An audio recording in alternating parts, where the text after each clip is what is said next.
Good evening, everybody. Welcome to episode 3 of, I was going to say NRL Supercoach off the bench, but that's not right. It would be BBL Supercoach Central. Oh Same, my same team, God. same team, different time. Same team, different format. That's it. Um, Welcome, Timmy, and I've got Timmy again with me. Welcome, Timmy. How are you? Yeah, very well, thanks, mate. It's yeah, it's a bit weird, isn't it? It's wait, it Mm. was NRL Supercoach. Hang on, no, carry the one. Yeah, move that. Yeah, sorry, BBL, and no, good form. It's good to be back again, boys. Let's get through it. There's a fair bit to go through. I tell you what, it feels weird hosting again because we've normally got our fearless leader here, Brad, doing the hosting, but unfortunately he's had some dental work today and he probably can't even talk properly. So we've gone for our backup man in Dan. Welcome, Dan. How are you? Obviously, everyone knows Dan, or those who know Dan, he's a regular filling for us on the from the Tragics podcast as well. How are you, Dan? Yeah, good, mate. If you're going to replace the Beast, mate, you may as well replace him with a guy with almost as good as beard as him as well. That's what I was gonna say. So Trading one beard for another. yeah, not as good as his, but I reckon once Yeah. once I get a bit more years on me, he'll turn grey, and I can have that beastie look about me. So I reckon you just might have to dye it a bit more white, mate. You'll be good then. yeah, I've already got the belly for Santa Claus. I might as well let you get the beard as well. How's your Yeah, team now looking, this Dan? is neither the time nor the place to talk about Santa Claus stuff. It's bad enough that you can't go through a shopping centre without getting ear bashed from Christmas carols and Lord knows whatever else Don't even already. go there. But Don't but even bloody go we're there. halfway I through went November, shop. for fuck's I sake. went to my local shopping centre the other day and they're already playing Christmas carols. I'm just like, oh, get me out of Yeah. here, please. Nothing wrong with a bit of It's too early. nothing wrong with a bit of buble and Mariah Carey, mate. What's wrong? Oh no. Yeah, Dan, but how's the team looking? yeah, Obviously, we don't. It's early doors and we don't know much. But have you had a bit of a play around with it at all? Yeah, so what I do this time of the year normally is I set my team up with like the teams that I want in my team to more figure out work out the doubles and stuff. So I try to work out if I've got right now in my team I've got 9 doubles for the first round and I've already got 5 doubles for round 2, and that also means 5 doubles for round 3 as well. So having that set up, I can change the players whenever I need to, but I always set my team up that way and I can just swap the players when the teams get named. So. Yep, excellent. Timmy, what about you? How many times have you changed the team? mate, I haven't changed my team since our last podcast, which Oh, was Jesus, what, that's a a week ago. miracle. So I think I'm doing all right. I've generally changed it about 20 times by now. Actually, no, I think there was one change that I had to make. Was just Connolly out and Jai Richardson in was basically about it. This might sound bad, but I haven't even started the team yet. It's pretty average, but I've been so flat out with work and everything at the moment. I haven't even had time to sit down and have a look at it. Oh, mate, What are we? What are we? Just under 4 weeks out until the season starts. So yeah. Mhm. yeah. Well, Anyway, let's be honest. There'll be loads of moving pieces over the next 4 weeks. of course there will be. There'll be more Once injuries. There'll be players pulling out. It'll guarantee there'll be something. with So with with both teams currently touring as well, as in yeah. international teams, both touring. There's bound to be injuries and extended squads and things like that. So yeah, things will Yeah. change. Just a shout out to our man Ben over at Honeyball, who's doing some great work with some articles he's been putting out. Guys, get in and support them. It's $30 for the season to join and subscribe. It is well worth it. I do it, and I did it last year, and there's a lot of articles behind the paywall there. And for $30 a month, if you're a Series Supercoach player, get over there and join up. There's some amazing content over there, boys. Really, isn't there? Yeah, mate. Yeah, He's got some great stuff there to have a read through. Plenty of stats. It's yeah. Look, he's pumping out the articles on an almost daily basis, so they're really good reads, and he certainly knows his stuff, does his research. Yeah, it's good looking at Yeah. his little teasers he posts on our page as well. Posts a few little teasers there of like Mm. IPL Supercoach points if they played Mm. IPL, and it's really good to see the kind of form they're bringing in. So there's some really good information there. He does a lot of like research for those like me who are too lazy to do it themselves. Yeah. Even the just the state competitions with how players are going that are super coach relevant, from Hamish McKenzie and guys like that that are doing well at the moment. So it's very relevant, I think. I mean, especially given the two teams that we're going to talk about today, which is the Star and Renegades, who are both on the double for round one and both have early doubles as well, I believe. So we've got the Stars on a double in round one and round three, and then we've got the Renegades on a double in round one and round four, but they do have a bye in round three, though, the Gades, so do be cautious of that. So probably don't want to go too heavy on the Gades to start with, I don't think. But anyway, let's get stuck into it, boys. So, thanks for having me, Ball. We're going to go through the Stars first with their predicted lineup of Tom Rogers, Joe Clark, Bo Webster, Maxwell/Callaway or Harper, depending on if Maxwell's available for round one, as we've probably seen. Low-grade hamstring, should be back in a month, but touch and go, I think, to be honest with you. Be interested to see if he plays any cricket in the lead up to the first round of BBL. Then we've got Marcus Stoinis, Cartwright, Mir, if he's not picked for Pakistan, Joel Paris, Hamish McKenzie, and Mark Stephanie. Boys, I know Harper was very, very popular before the news came out this week that Joe Clark was going to be coming in as a replacement for Ben Duckett for the first double. He's still currently 39% owned, Sam Harper, and as far as I'm concerned, I think he's a no-go now. You guys agree? Yeah, I never really had him to begin with, just because of what happened last year. They were willing to throw him down the order as a lower order batter, which did not work out. That's why he's so cheap this year. So, I definitely wasn't, and especially if how many games is Duckett out for? So even before the news about Clark coming, Duckett was out for 2 games. So you're going to get him for 1 double, and then have to trade him out again to the right one for the second double. So Yeah. I didn't even think about having Clark in my team. Sorry, Harper in my team. Yeah. Yeah, I agree, mate. It's I think my very first draft, and I picked purely used him as a fill-in for value pretty much, but no, as soon as I got serious and put together a proper team, no, he went straight out. So Joe Clark is obviously going to be opening the batting, 117k, only available for the first double as we discussed, 4% owned. Dan, any love for Joe Clark at that price opening? Nah, you can see what he can do with the bat, but he is only a batter.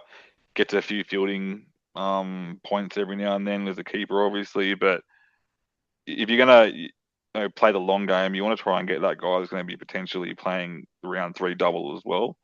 And that's not going to happen. So I know I'd rather waste trades elsewhere and get more double players for round 2 and round 3 than have to start with him. But he could be a good little sneaky pod to have. Yeah. What's your thoughts, Timmy, on Joe Clark? Yeah, look, I got burnt for him at the start of the last season, I think it was, when he was dirt cheap, and I jumped on and had him as my first keeper, and then he didn't play. So it's yeah, no, I'm not a big fan myself. Right, let's talk about the next one that could be very, very relevant. If Maxi's obviously out for that first double, is Bo Webster, just on 165k, currently 38% owned. What do we think about this one, Tim? I mean, if Max is in the team, I don't think he bowls as much, but he's batting 3. The form he's in at the moment, mate, he's just absolutely killing it at the moment in both the One Day Cup and the Shield. Like, he's just seen them like rockets, like beach balls at the moment. He's just in some fine form. Yeah, mate, absolutely. Look, to be brutally honest, he was one of the first guys that I picked. As soon as I saw the Stars had the double, I went him instead of Maxi straight away. Look, the fact that he can bat and bowl, he's a player that's fairly consistent. I think I had him down as Honeyball, had him as the second most consistent player from BBL last season, as far as games played and points gained. So look, he's someone that I really want to have in my team, and he'll probably stay there for most of the season. You can flick him between bat and bowl, and he's going to be pretty handy. He's someone that you could possibly even play through your flex after these first couple of rounds, after their first couple of doubles, and would be interesting to have him through there. Yeah. Next one I'll talk about is Tom Curran. We all know what he's capable of at 152k, owned by 30%. Then What's your thoughts on Tom Curran? We say he's 12K cheaper than Bo Webster. If you had to go one or the other, are you going Bo Webster or are you going Tom Curran? Yeah, for consistency, you'd probably go Bo Webster. But Curran is like almost guaranteed to bowl 4 overs as well, Mm. even though he bats lower in the order. Curran kind of reminds me more, and this is I went Maxwell to Webster in my last trade, and then when I heard about Sutherland potentially not being able to bowl, I went Sutherland, and a very likely player it was Curran, who's very similar style when it comes to bowls the 4 overs, bats a bit lower on the order, but can save an innings with the bat too. So I think that's why I went Sutherland to Curran as my last trade there to as like a like for like kind of trade. So if you want to compare him to anyone, think of Sutherland. Do you think Yeah. his role changes at all now that he's gone from the Sixers to the Stars? No, still bowl his 4 overs. He'll probably come in and bat, I'd imagine, around about probably 7 or 8. Can hold the bat. Yeah, I don't think his role changes much at all compared to what it was at the Sixers, to be honest with you. He's made a name for himself at the Yeah. Sixers by playing that role, and that's what it works on Australian pitches.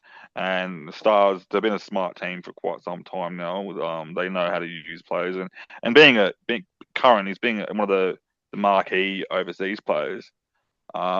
He's more than likely going to demand certain, like not demand personally. He could be probably a nice bloke, but he means he'll probably have that demand of a steady role that he's used to playing. So, which is probably earned. So, As long as he Sorry, Dan, doesn't go run, as long as he doesn't go running on the pitch again. Yeah. Dan, I was just having a laugh. Sorry, mate, completely unrelated to everything. Your cat was just trying to climb the wall behind you, right next to your ear, and looked like it's trying to unlock the back door to get out. yeah, she does that. She's a little psycho. That's She can't clever open the as. screen door, but she's disabled too. She's got one eye. She's a bit of a mischievous cat. Like It's dead set cute little what's his name? MacGyver trying to put the claw in there to turn it and undo the lock. yeah, my Yeah, the ninja things cat. you see in the camera in the background. Right, let's talk about.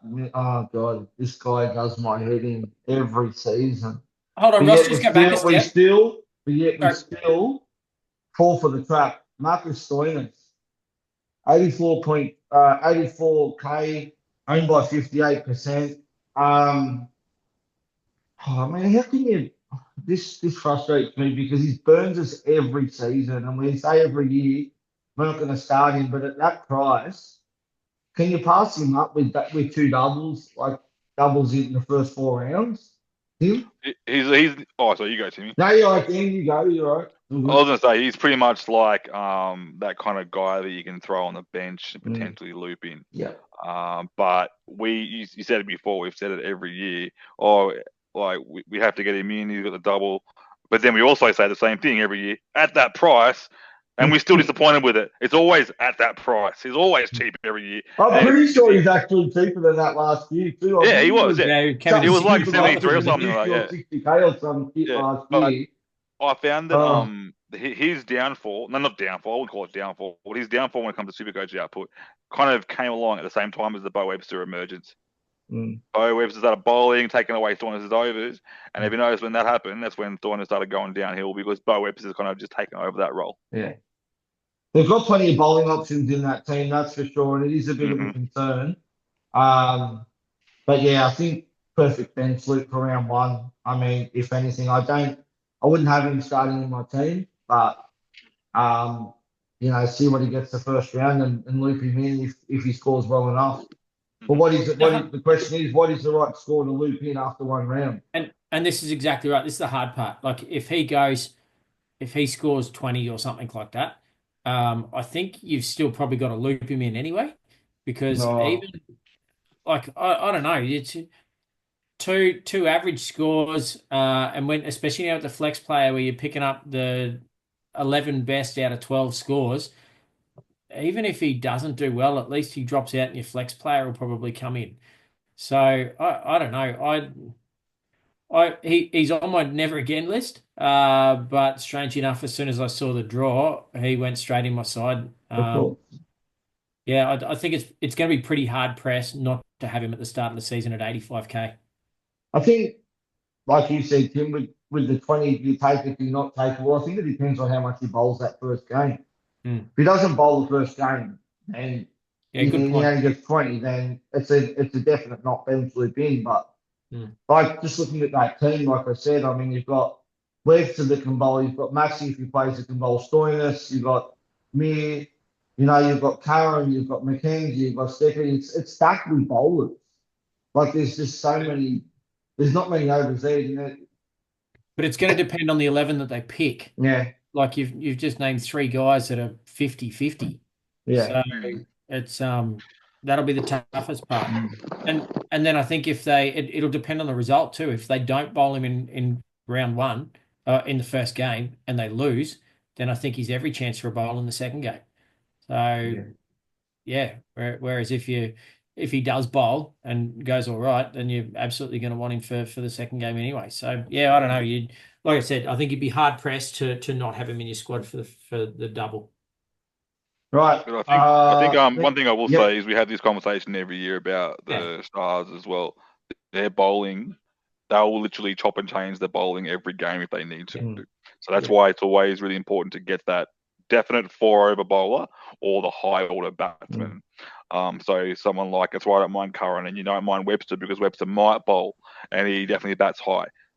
With Curran, he definitely bowls 4 and he might have a bat. So with players like they're on the fringe, you try to avoid that because they might not even bowl. It just could be just fillers for that week. Yeah. You guys like your Joel Paris's and your Mark Beckettys. I don't care how cheap they are. Stay away from them. Yeah. They're those sort of guys that are going to go. They're good test match bowlers. They're good test match bowlers. Kind of like Boland. Boland wasn't that really, really good one day, 2020 bowler, but test match that get that consistent line doesn't really work too well in BBL. So all those good test match bowlers don't tend to do too good. But I think you'll find like they're cheap for a reason. So Right, next one I want to talk about, Dan, is Hamish McKenzie at 69k, 4% owned. Mate, he's been signed from the Stars over from the Scorchers. I think it's a great signing. I've seen a bit of him this year, and I've liked what I've seen. He's been doing well in his grade cricket and also in the one-day format as well. What's your thoughts on him, Dan, at that price? Yeah, man, I got him in the team. Just even if you want to try and judge at a BBL level, he's played 2 games at BBL. Economy rate of it's only been 2 games, not a big sample size, but he's got economy rate of 6.35. And so to me, he's only got the 1 wicket across 2 games, but in saying that, that's a small sample size. Having that economy rate, that's the big one you want to try and get. You get those bonus points. So even if he only gets a wicket a game, that's 20 points there, 15 potentially points when it comes to economy rate bonus. I like it. And if you look at his recent form in the State Cup and the state games, I think his economy rates in Test matches like 3.3. His average is like 18. That's a great average to have for a bowler, especially for a spinner. So I like him a lot. It's just whether he gets that game time.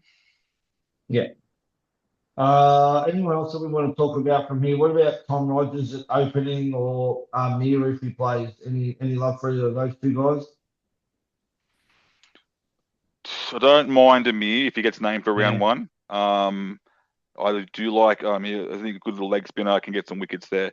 And if he gets selected for game round 1, he definitely plays the double in round 2. But what's he priced at? He's priced at around the 117 mark here. Yeah, I think it may be a little bit more than that. So yeah. So if you want to pay up instead of getting a McKenzie and get him, is that extra money worth the security potentially? But I like him a lot.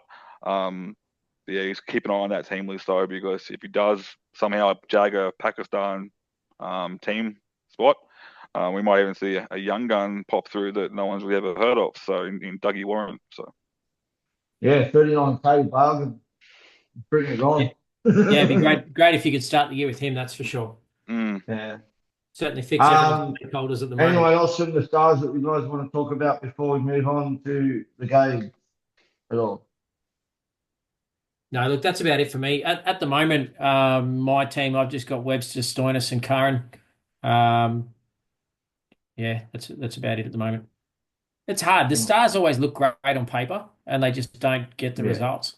It's it's every they're year. just They're like they're a that every year. frustrating team because they you look at their team when they're like a round one team gets named and you look at it and you just go, surely they're going for it this year, and they just don't. They capitulate and yeah, looks I'll like have them down. Tarzan plays like I'll have them down. Jane. Yeah, I'll have them down the bottom again, Tim. I'm going to be honest with you. I think they've got a great batting lineup, but that bowling attack just doesn't really do much for me. Curran's a great pickup. Don't get me wrong, but like you look at the rest of their bowling attack, it's pretty average if you ask me.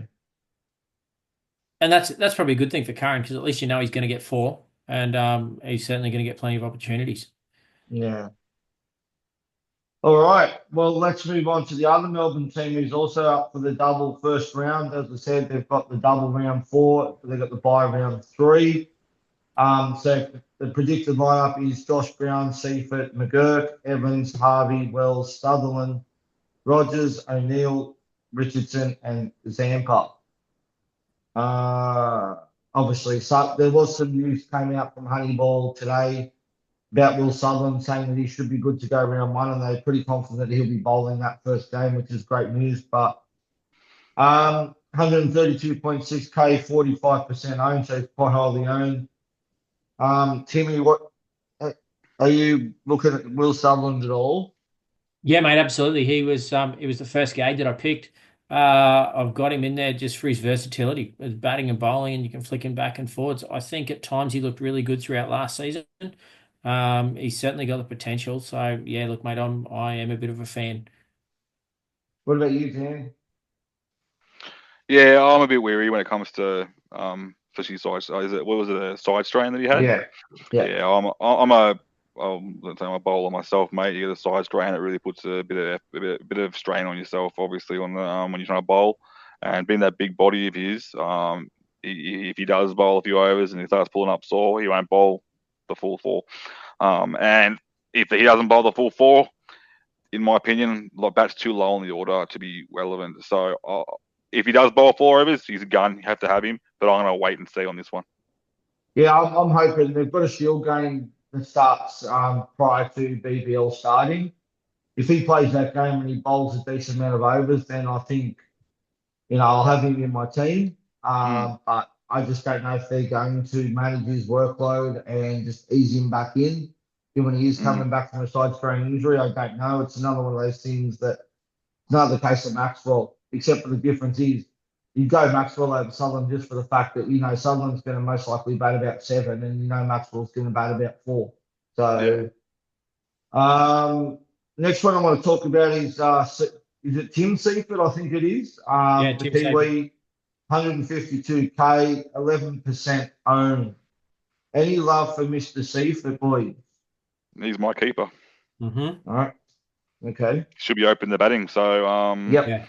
I like him. I think he's what I got him as my starting keeper, just so because he doesn't play the first game. So if my keeper does all right, then to be honest, I was going to go a stars keeper on the bench, but I'm just not willing to do that because there's no certainty. But I think Seifert kind of made my mind up in going for him with all the stars out. Right. Yeah, I agree. I've currently got Harry Nielsen as long as he makes that strikers team as my backup keeper. But yeah, Seifert's my my starter. So look, You'll laugh at my backup, mate. It's the one we always have as backup, and that's Gilks.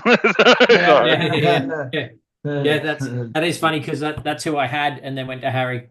Yeah. Yeah. This one is Jake Fraser McGurk, 129k, just under 39% owned. Oh boy, him and the next guy who's on the list, but I think the next guy we'll talk about in a minute is probably a bit more consistent. He didn't really do much for Australia in that tour match that they just had. There was, I think, 3 games or whatever it was that he played where he just kind of got going, but then didn't get past 20. I think it was pretty much all the games. But we know what he can do. I mean, obviously the attack is a bit different in BBL to what it is. When you're facing against Pakistan and you're facing blokes like Harris Ralph, who's just an absolute gun. Dan, what's your thoughts on McGurk? It's a kind of an awkward price, really, isn't it? It is. but I've got him in my team for now. I don't know what it is. This one's a gut feel for me. I see that these players they come in with like average form, and then they just come into the BBL and go mental. And I feel like it's going to happen with him. I don't know why. I've got nothing to base that on whatsoever. I've just seen in the past. I've seen players like I'm going to use an opposite example of Nathan McAndrew. He always has unbelievable bowling figures leading up to BBL, and then comes to BBL. I'm going to give last year a skip because last year he actually did play really well in the BBL. But every other year, he's always had like a hat trick beforehand and then got a fire for it. And then he goes to BBL and doesn't do as well. I feel like McGurk, BBL is made for him. And I think you'll see some big scores, big quick scores out of him. Even if it's just a couple of quick 20s, get some big points up there. But he's in my team for now, and I've got nothing to base it on. So fair enough. I think he's one of those. I think he's one of those players that he's either going to hurt you to own or he's not. Yeah. You know? Like a McDermott. Yeah. Timmy? Yeah, look, I agree with everything that Dan said. Look, for me, the toss-up between him and Sutherland, if Sutherland doesn't play, then I think JFM comes in. And if Sutherland plays, then I think I'll hold him just for the fact that he can do both. Obviously he's dual, so he can flick in between the batting and bowling spots. But yeah, look, I think JFM is the next Maxi when he retires. I think he's the next big thing, the big show, and everyone loves him. He's young enough. He's got the support behind him from the young crowd. The kids love him. He's just awesome to watch. But just consistency is his biggest issue. I think he can just hit the ball as hard and as far as anybody else in the BBL. But yeah, look, his consistency is his biggest issue. Yeah. Much like somebody else I'm sure we'll talk about at about 112K. Yeah, Josh Brown is the next one on the list. 112K, 14% owned, signed by the Gades this year down from the Heat, which he had a pretty good season last year, I thought. I don't think you could have both. So the question is, do you go McGurk, who's probably more consistent, or do you go Josh Brown, who's probably obviously the more pod route and also 26K cheaper then? Okay, so this is awkward. I got both. The reason why moron would have both. The reason why I say it, we're talking before about having that ideal player on the bench to loop in, and instead of Soreness, I got Brown. Yeah. So Brown is that guy. He can get a very quick score. So I got him there for now. But like you said, it is scaring me off owning both those two batters. I've got to play one, and another one I can loop in potentially. So, and I think it's having Brown not play the first game makes it harder to have him as my loop. You kind of want a stars player there. But when I saw Brown, he's the ideal player you want there to loop in because he's a bit risky. So, but yeah, I think I like him a lot for that risk factor, but yeah, a bit nervy. Can you imagine their team score if they both go off? Oh, mate. They could, if there is, you'd be fielding outside the stadium rather than inside. And I don't think there's a stadium in the country that those two boys probably can't hit a ball out. It's, I'm gonna call it now. I actually think, because the Gades, I think, did they not get the spoon last year? I'm pretty sure they did, didn't they? I think. Is that correct? Or close to it? I don't remember. I think they did. Just looking at the team that they've got, mate, there's so much firepower there that I think, and the bowling attack is pretty up there too. I think I'm going to have them top four this year. I mean, you look at that batting attack. I mean, Brown, Seifert, McGurk, Laurie Evans. I mean, far out. What a batter to come at 4. Harvey that can smack a ball. Wells comes in and does the job in the middle order too. And then you've got Sutherland that can hold the bat. And you've got Rogers, O'Neill, who's been absolutely on fire lately, bowling really well. And you've got Richardson and Tampa. We know what those two are capable of. But you've seen Rogers can swing a bat pretty nicely too. Yeah, that's what I was going to say. He can swing a bat real good. I've seen him do some good work. Yeah. All right, so we may as well talk about Kane Richardson next. I had him last year. I think he burnt me a bit last year, but I just don't find him as consistent as what he has been in the past. He does bowl those sort of death overs and those power play overs, which can be very expensive. He's at 98k or just under and owned by 21%. Have either of you guys got Rich on your team at the moment? Yes. Yeah, I got him. I got him there because they have the buy in round 3.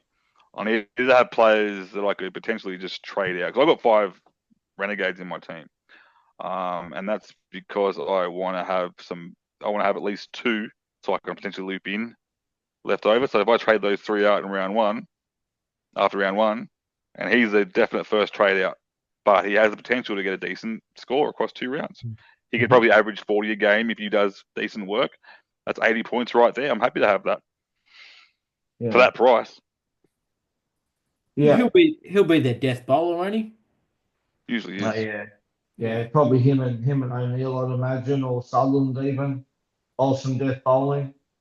I don't know. It's hard one because we all know he's proven gun. But I said last year I owned him and he wasn't great at all. He was games there where he was getting no wickets and he was going for about 50 a game. So, but we'll see what happens with him. He might be another one of those players that you just put on the bench and loop him in as a bowler. He does well the first game. All right. The last one I've got on my list is Adam Zampa at just over 80k and 47% owned. I've got him. I shouldn't say I've got him in my team because I haven't done a team, but he will be in my team at that price. What's he priced at? I'll be honest. 80k. Sorry? He's cheap. Only 80k. 80k. Yeah. Bowled really well in the series against Pakistan recently in the T20. And I think he pretty much be in most teams come round 1. Yeah, he bowled well the other night, for sure. I think one thing I find about the leg spinners though, good leg spinners like Zampa and even Swepson, they tend to start the season the BBL a bit slow. And then they start to get those big wickets towards the end of the season. I don't know why that is. I think that everyone's full of testosterone and they want to freaking spat the first balls out of the way and get them out. But I don't know. But it's something that I've noticed the last few years. You get those gun cheapies. They always seem to be cheap at the start of the year, and they tend to not get the bigger scores. Zampa always does really well for Australia when it comes to the T20 level, especially. And then he comes into BBL and doesn't really do much until about probably round 4 or 5. Yeah, that happened last year. As I said, I think I pretty much owned him from the start last year and it was the same go. He came into the season, like you said, Dan, in really, really good form and just didn't bring it into BBL. I don't know whether it's just unlucky. Didn't he go crazy? There was a few games there where it was pretty unlucky with some dismissals. Yeah. But, yeah. Because didn't he play in, was it IPL or he played just before BBL and he took like 5 for... That was the T20 World Cup, I'm thinking, pretty sure. Yeah, that's what it was. The he World went Cup, mental. He was a top point scorer for top super coach point scorer for the World Cup, but was top wicket taker as well, and just tore it apart. But then played 2 weeks later in the BBL and couldn't buy a wicket. Yeah. So, he wasn't bowling bad by any means. He was bowling really well. It was just getting smacked around and then getting unlucky with a few wickets. Well, our pitchers just don't do it as well. So, made for the batters. Yeah, that's probably right. Blame the batters. No, it's made for the batters, the pitch. Oh, yeah. So, look, for me personally, I haven't got him at the moment. I didn't realize he was quite as cheap as he is. And the form that he's in at the moment, it'd be bloody hard pressed not to have him. But I don't know where I'd put him at the moment. At the moment, I've got 2 Scorchers bowlers in my bowling attack with AJ Ty and Jai Richardson. So that might be a little bit controversial in comparison to some other people's teams with just being single gamers. But I think those 2 guys on single game can score as high as what most of my bowlers do as a double game, especially Jai Richardson. And, well, actually both of them, to be honest. So, look, I'm probably holding both of them, and I can't see a place where Zampa gets in. Mind you, currently, as my flex player, I actually have Riley Meredith from the Hobart Hurricanes. So maybe Zamps goes in there for similar price. I'll be getting rid of Meredith. I think the Canes don't have a double to nearly the last round or something. No, I knew that. It was just more so just the the surety of his role, and I think he's the kind of guy that you could have as a flex player. And if he gets 2 or 3 wickets down there in Hobart, then yeah, he's someone that you'd bring in as your 12th player that takes somebody else's spot. Mm. Yeah. But I think probably Zampa is probably the best person to have there then for the similar price. Yeah. Last two I want to talk about, boys. Tom Rogers, 117k. I thought he was pretty good last year. For the gades in the BBL. And the other one's who's just come onto the scene, absolutely killing it lately. Is Fergus O'Neill as well at 107k. Rogers 6% owned. Fergus O'Neill 10% owned. Dan, any love for either of them? Yeah, well, I've got a bit of money in the bank there. Currently got I've just got a team filler right now with one of the strikers players in Thornton. Potentially, and I've got enough cash there to go from Thornton to O'Neill, and I have been thinking about doing that trade. It just means I might need to potentially trade one of my other players out that's playing the double, because I want to have the 9. I don't want to have any more. I think you're having too much more, because unless I get some more stars, but I think it's just when you have too many players in the one team, it really it's not overly good, because there's sometimes you get 0 points, blah blah blah. But Taking I points think off each other and stuff. You know what I mean? it could as well. it could really potentially be Yeah. Thornton out to O'Neill, and then I can use either one of Brown or McGurk and pull them out and bring in maybe a strikers player, which could be a smart choice to make for me. Yeah. What about you, Tim? No, sorry, I'm just in the process of doing my Riley Meredith to Adam Zampa. Jeez. You boys Live trading as we speak. There you you go. boys talked me into it. And I banked 3K, which leaves me a massive $6,000 in my You're bank. rich. You're rich.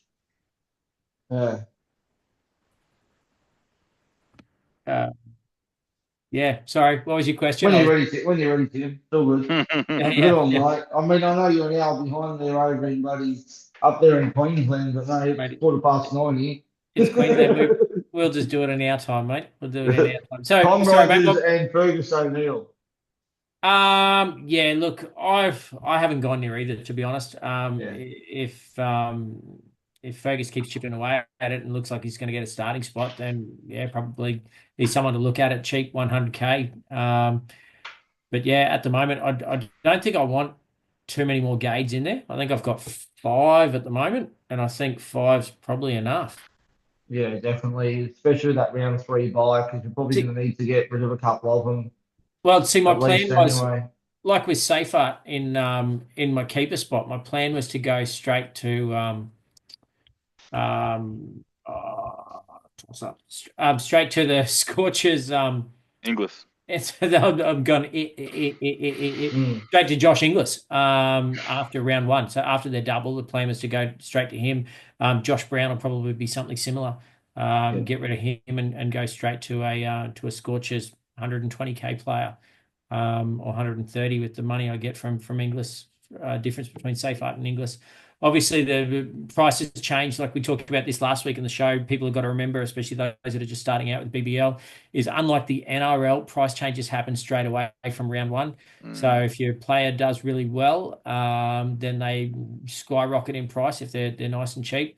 If you go the other way, the guys that are really expensive, if they have a bit of a bludger in round 1, they lose their cash really quickly. So you've got to keep an eye on that. And it's great to want to change your team straight after round 1, but you've got to make sure you've got the funds there to do it. So make sure you've got either plenty in the bank, or you've certainly got plan A, B, and C as far as your trades go. One thing I will say with that Tom Rogers and Fergus O'Neill that we just spoke about is that Rogers is only 10k more, and I think his job security is probably a lot better. He'll play pretty much most of the games, bowling 4 overs. With Fergus O'Neill, I mean, you've got another guy who has just signed there from the Thunder in Sandhu as well, who can be pretty handy on his day with the ball. So there's every chance that if Fergus O'Neill doesn't do well those first couple of games, that he could get dropped for Sandhu or something, and then all of a sudden you're stuck with a bloke who may not play the round 4 double. And then you're basically wasting a couple of trades.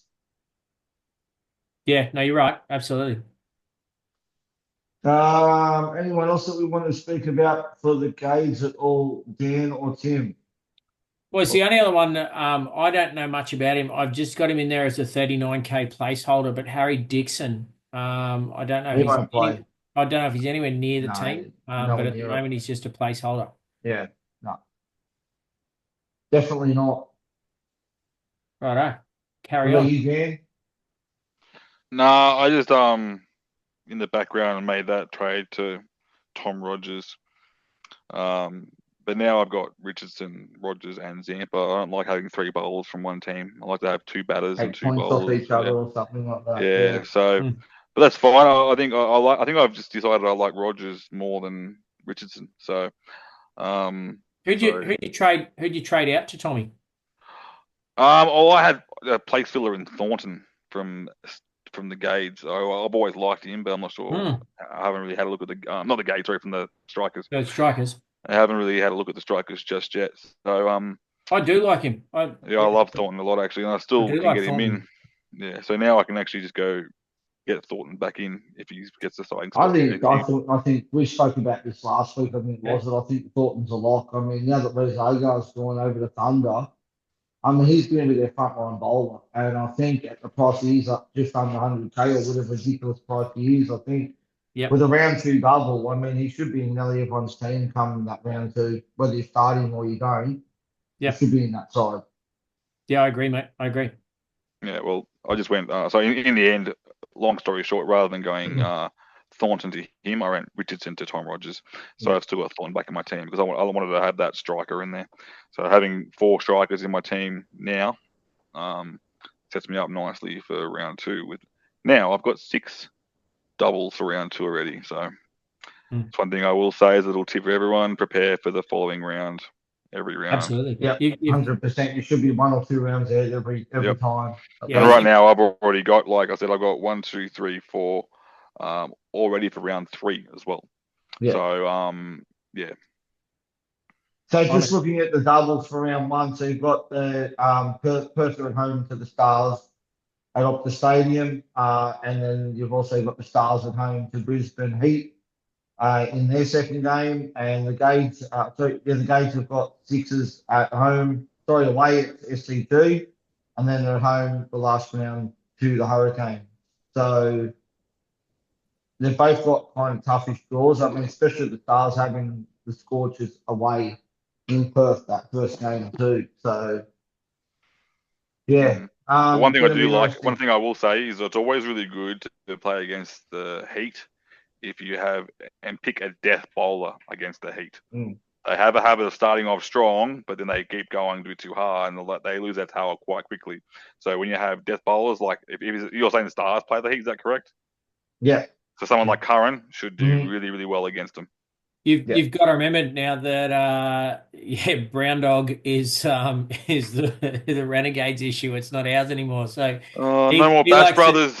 He likes to go out and just swing. So Josh Brown could be anything. He could be hero. He could be zero. So it might be a little bit different at the Heat this year. We'll wait and see.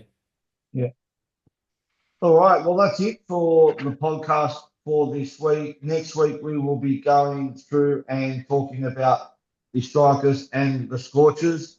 We've also got an early double. Strikers have got 1 round 2. I think Scorchers have got 1 round 2 or 3 as well. So we'll be going through those 2 teams next week. Didn't we do the Strikers last week? Did we? Maybe we did. You told me, didn't we? We did the Strikers last week. Gee. Okay. Yeah. Scratch that then. We'll do Perth and well someone else. Perth and who else has got a double early? We'll do the Sixers. There you go. Perth and the Scorchers and the Sixers next week. All right. Next week will be a real quick show then. 2 and Sixers on the double round 3. Yeah. And then we're going to look at the Heat as well, who've also got a double round 3. Tim, thank you for jumping on as always. It's been a pleasure having you on. Awesome, mate. It's great to be back on air, boys. And Dan, thank you for subbing in for the bearded Santa Claus man himself. No, always good to have. Always happy to be on, boys. All right, guys. Thank you very much. Thank you for tuning in, and we will see you same time next week. Until then, have a good week. Stay safe. Be good.